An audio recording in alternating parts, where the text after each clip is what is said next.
And it was, I guess, in the summer of 2003, kind of in August, he called me up, he said, "I'd like to come see you." And I said, "Okay, sure." And I loved talking to Erwin. Erwin would come into my apartment, we'd sit down, talking about everything under the sun other than religion. And I'd look at my watch and 3 hours had passed. So whether it was about quantum physics or about politics or about science, we had this really wonderful relationship. And then he would always somewhat bring it back to spirituality and religion, but in a very low-key way. It wasn't really about going to temple and chanting prayers. And he said to me once, he goes, "Well, do you enjoy lighting the Sabbath candles?" I said, "Jane is a very, very big fan of those traditions, and it never really has done that much for me." He said, "Well, do you like fire?" I said, "Yeah, I could sit by a fireplace forever." He said, "Well, on Friday night, rather than lighting the candles, why don't you just make a fire?" And I said, "Can you do that? Are you allowed?" He said, "Yeah, you can do that." He goes, "It's like whatever works, that's okay." And so it was kind of like this epiphany about religion, even though we all have different ways of embracing spirituality and religion. And to me, having a rabbi say it's okay if it doesn't work for you in the traditional sense, doesn't mean you're not allowed to do something else. So it's kind of this very interesting take on it. And so when he came back, when he said, "I'd like to come see you again," he said, "I'm going to ask you something, and if you say no, I understand. But I'm going to ask you something because I really think this would be tremendously important." And he said, "We do an annual event each November where we kind of spotlight something in the arts or something that's theatrical or musical. Would you ever consider doing a performance from Stargazer?"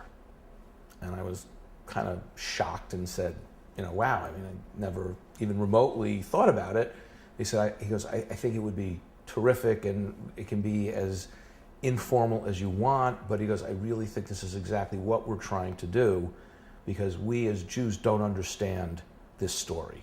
We take as at face value sort of this traditional narrative, and what we're trying to do, what my life is about, is to understand all these different aspects. There's the partial truths about everything.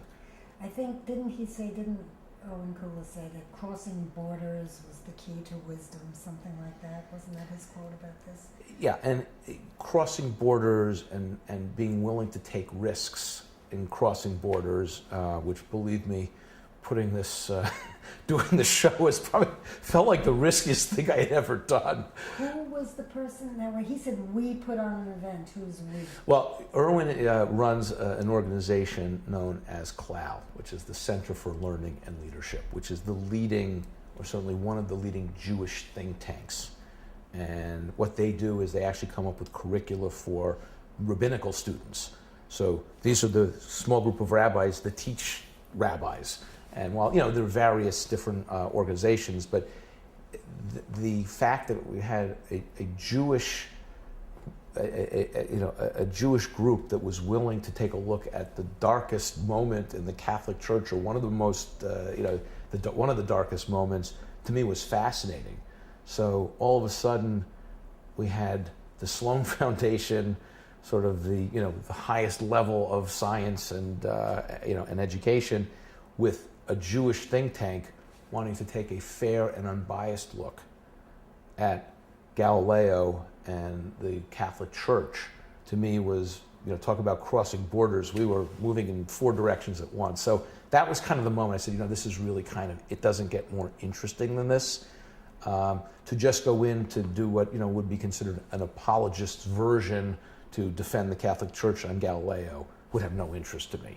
To take a very hard, almost journalistic look, where I was reading core documents, I was, making the inquiry, I was doing a lot of research. To me, that felt like something that really was worthwhile. And so it then moved from just kind of this project to, hey, there's a higher level here, and let's go with it. It is 5 after 2, we could stop here if you want, or at the Asia House thing and continue this another time, or we could keep talking if you have time. What do you have? You want to just do the Asia Society? Well, I have I Or- only asked you half of the questions, Okay. so I mean, we could do more. It just depends on your time. Why don't we go, just because I'm sort of warm, why don't we go for like one, let's take one more going. take. Okay. So, all right, so now you had to think about performing this thing in public, or putting this together with a band, and something that had been your baby and private, and just playing for your daughters, you had to send out into the real world. How did you go about that? It was truly terrifying because I'd never really thought of it. You know, the idea of doing something, now all of a sudden someone puts a date in a place as opposed to, maybe someday we'll get around to it. There were never any deadlines, there was no pressure, and it was always something I wanted to do, the music. Now all of a sudden it became real. Well, you agreed right away to do this for the event? I didn't agree right away. I said I need to think about it, and I can't remember how long it took me, but it was not like an on the spot, like let's go do this. I wanted to know how we were going to do it. It was clearly, it was definitely a work in progress. The recordings that we had done were really demo recordings. I'd never heard the music live. I didn't know how, and a lot of it had, was fairly, a lot of orchestrations, a lot of, kind of rich layering on 32 tracks of music. So I talked to Alan, talked to Joe. Originally we thought maybe we'll just do vocals with, musical backgrounds without the vocal tracks. And as it evolved, we ended up doing, I think, 7 songs, which, was about a third of it. It was about a 40-minute or so program. We put a band together. Alan said, "We can do this. I know what to do." We put it together, in typical Tribeca fashion. It was my version of Tribeca. We moved pretty quickly. How quickly? Well, I think we started. I think by the time I agreed to do this with Erwin, it was, August, September. We talked about it. Probably agreed by the middle of September to do a November performance. And I hadn't really processed what that meant. First we thought Joe would, we'd get 1 or 2 other singers, and Joe would sing 1 or 2 songs, and there'd be more of a dialogue. And as it evolved, Erwin and I tried to think about what the program would be. And I kept some of the emails about what songs do we perform, how do we tell the story. And, it was great because from a third party, from a rabbi, from one of the great, a rabbi who teaches rabbis, he said, well, I think you have to do this song, you can't leave this song out, you have to have this, it'd be too big, So, and we ended up being the bare minimum to convey the skeleton of the story, basically with these 7 or 8 songs. And so when I went back to Joe and Alan, I said, hey, 7 or 8 songs. We said, well, gee, you can't get up there and sing vocals without a live band. You can do that for a couple of songs. We got to have a real band. So we quickly assembled a band. We did it, I think, 3 rehearsals, which of course was terrifying to me. We got all the vocals and all the musicians together, and then we went out and did a 40-minute performance. I think in hindsight we might have done things a little bit differently, but it kind of got the point across.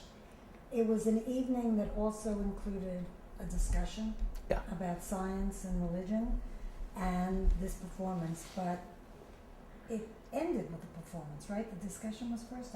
No, we did the performance, and then there was a question and answer panel with Erwin and with Rick Curry and Chris Isham, who's a journalist, an investigative journalist, and it was Perry Peltz, who's a friend who had actually introduced us to Erwin and was chairing the event, was the moderator. So Perry's a journalist.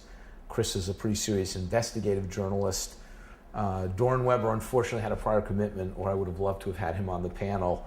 But it was pretty interesting. It was, I don't remember that much about the night because I was so terrified.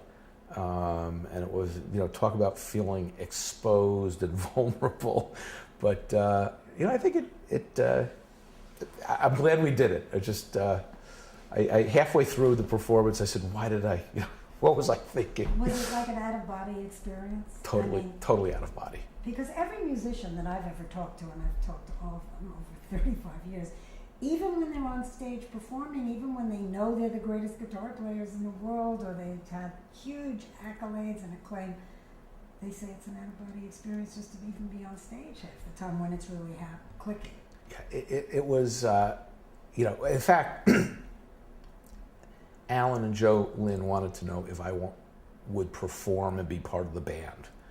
And I said, guys, don't do that to me because I wouldn't do it to you. I know that's not what I do. I don't aspire. I mean, I think it'd be great if one year I want to take off and figure out how to play in public. I said, look, I'm nervous enough as it is the last thing. I'm nervous enough with you guys doing it, let alone having to worry about me playing. But so.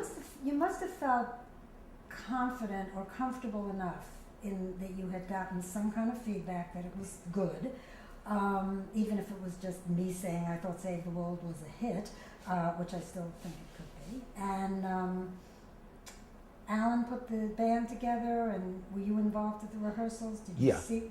Yeah, I went to almost all of the rehearsals. Weren't that many, but I just, to me, how quickly it came together. Literally with 3 rehearsals, and then a final dress rehearsal.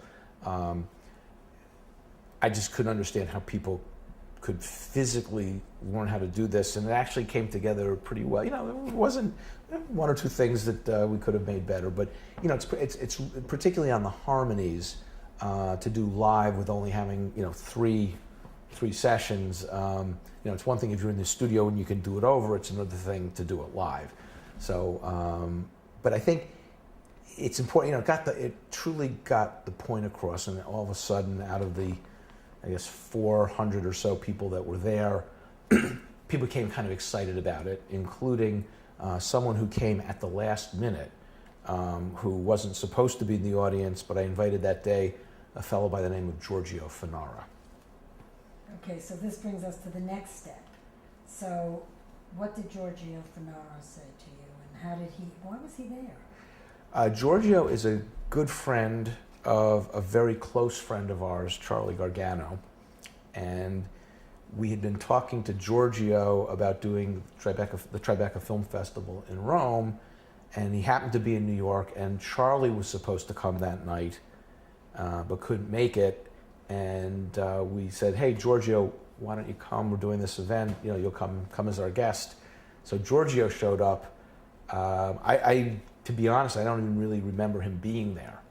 And the couple days later, or maybe a week or 2 later, I got a call from Giorgio who said, I'd like to come see you to discuss something. I have an idea. So he came over, and I'm sitting there, and much like Erwin Kula says, I have an idea, or Rick Curry has an idea, or Dorn Weber, he said to me, I have an idea that I don't know if you would consider, but I have talked to someone. Would you consider ever doing this performance at the Vatican? And that basically blew my mind. And I guess in part because of if you had said to me, where should this story be told? And having lived through, all these different,